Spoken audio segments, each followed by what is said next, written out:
मुटो 7 दिन और 7 रातों से इस शुष्क रेगिस्तान में चल रहा है। रेगिस्तान में एक आकृति प्रकट हुई, लेकिन जमीन के नीचे से निकले उस राक्षस ने उसे फिर भी चौंका दिया। एक ऐसा राक्षस जो रेगिस्तानी वातावरण के अनुकूल ढल गया है। पीली रेत और तूफान ही उसके लिए सबसे अच्छा छुपने का जरिया थे।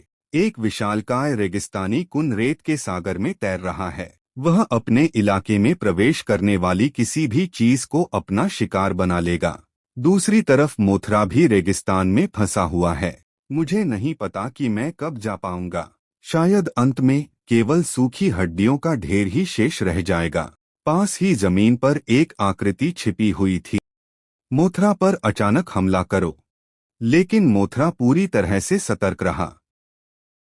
मुझे पहली ही नजर में कुछ गड़बड़ महसूस हुई, लेकिन मोथरा ने सीधे जमीन में सुरंग खोद ली। जमीन के नीचे सुरंग खोदने की यह क्षमता केवल उस विशालकाय रेगिस्तानी कुन के पास ही नहीं है। मोथरा पीछे से उछल पड़ी। इसके बाद मोथरा ने मौका पाकर उसके सिर के करीब जाने की कोशिश की। पंजे लहराए।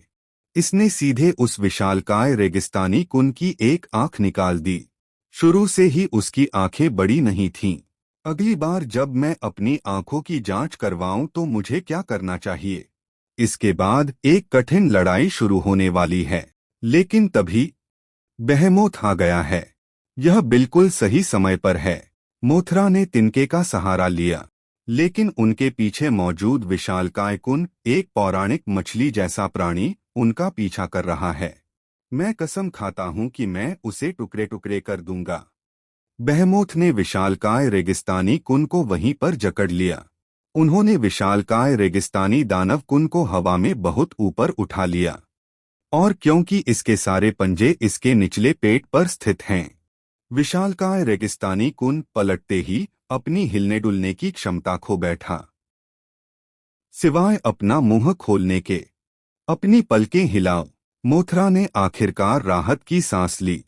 इसने सीधे ही विशाल रेगिस्तानी कुन का मुंह खोल दिया। उसे खत्म करने का एकमात्र तरीका है अंदर से हमला करना।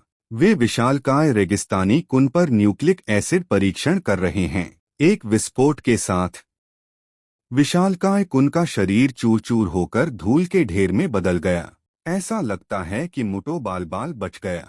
ठीक उसी समय जब दोनों राक्षस वहां से निकलने के तरीके पर अगले ही पल एक विशालकाय आकृति प्रकट